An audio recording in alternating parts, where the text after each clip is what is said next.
So when it comes to stochastic process, in particular, let us look at. It's just the angle, not. Okay, that is continuous time, discrete state. Okay.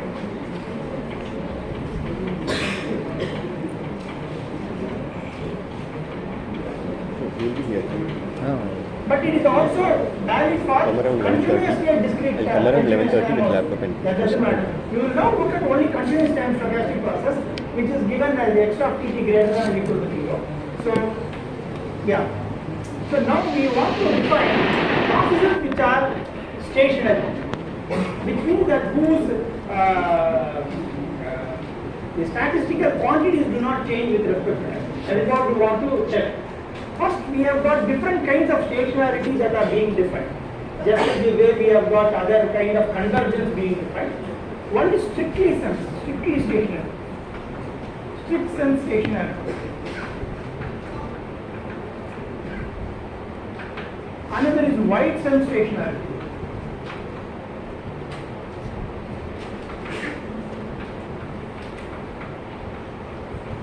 Wide sense stationarity.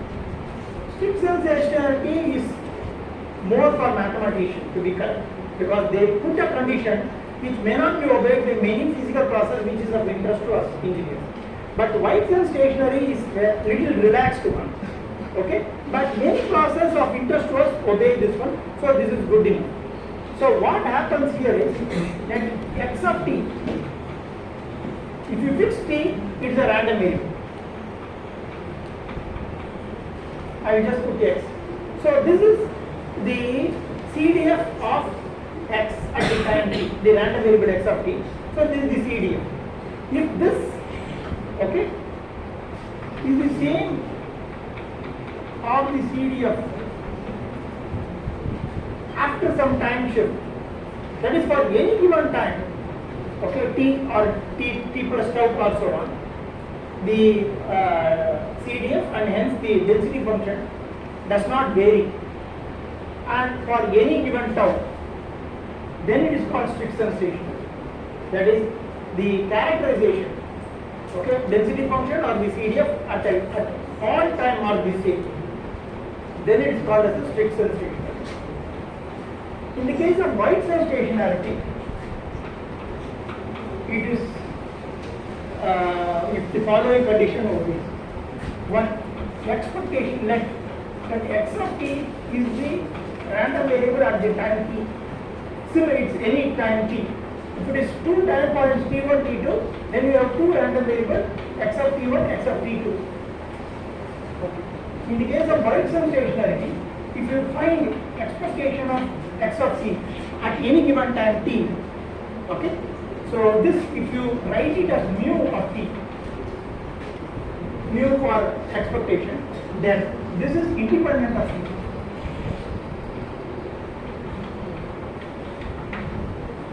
So the mean does not change with time. That is one condition.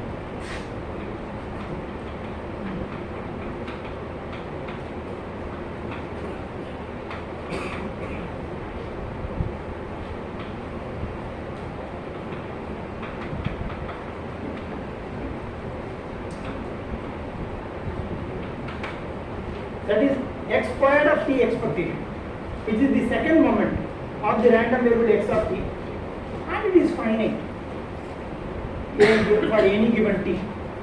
That is another condition. Third thing is, let us take two time points t1, t2 and define expectation of x of t1 into x of t2. So, if you look at this one, it is like the correlation between two random variables. We have looked at that x and y are random variables. You can find covariance and correlation. The x and y are two random variables. E of x, y is the correlation. Minus mu x, mu y is the covariance.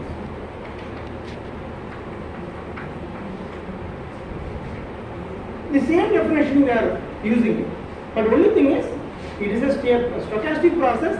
At two time points, you have got two random variables. You are looking at the correlation of these two random variables.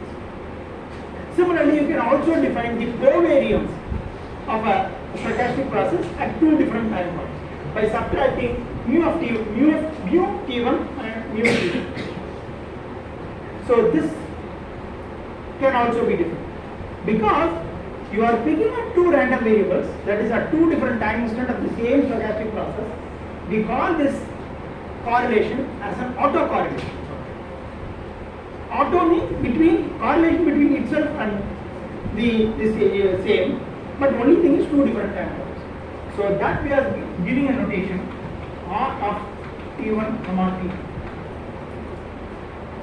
So if you write R, it is the autocorrelation, and these are the two time points at which you take the random variable and find this autocorrelation.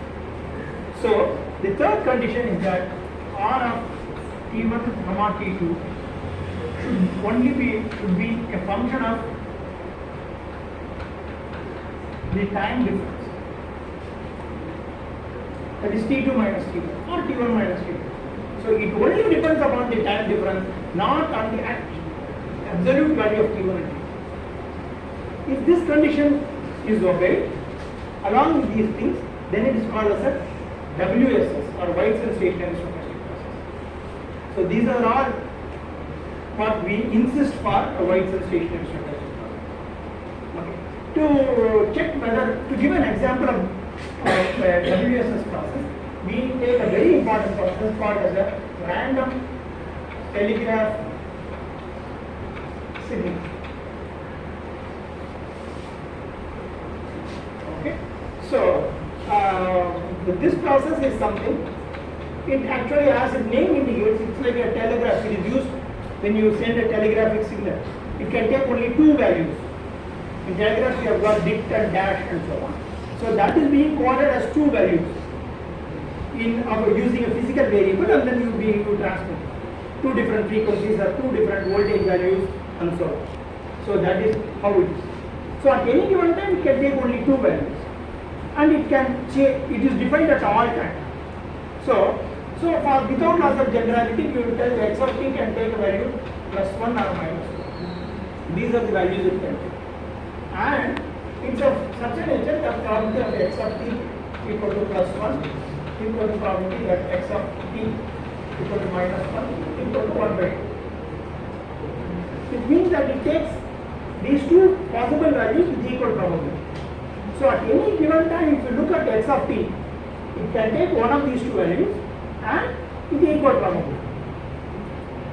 But from one time to another time, it can change, keep changing. So to give a what is called as the realization of this random telegraph signal, okay, RTS or something, it will look something like this. So this is plus 1, this is minus 1.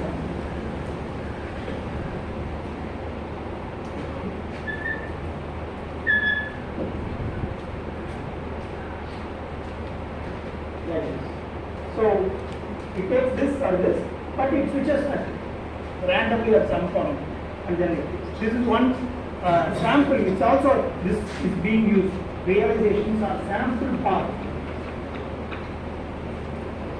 of this stochastic process will look like. Then one more thing is that this is only tells about the at any given time how the PMF of this comes, but it can switch. It can very frequently switch or very rarely switch. That will also define this nature of the process. So to quantify how frequently or how rarely it switches, okay, what we are telling is probability that see number of switches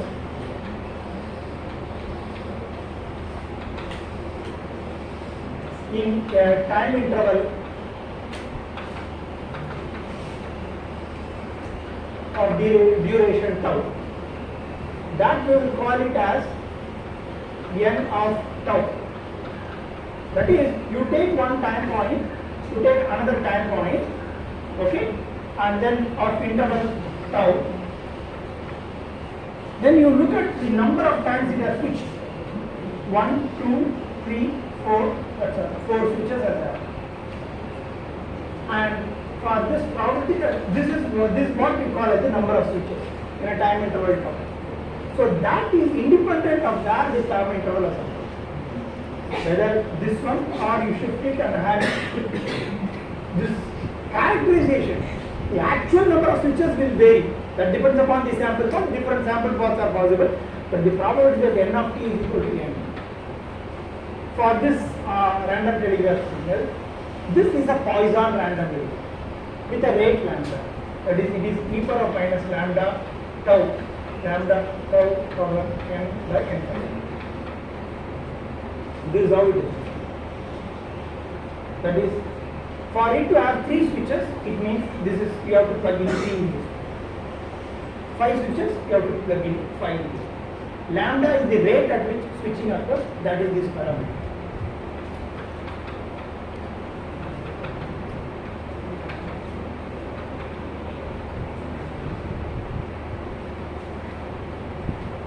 So,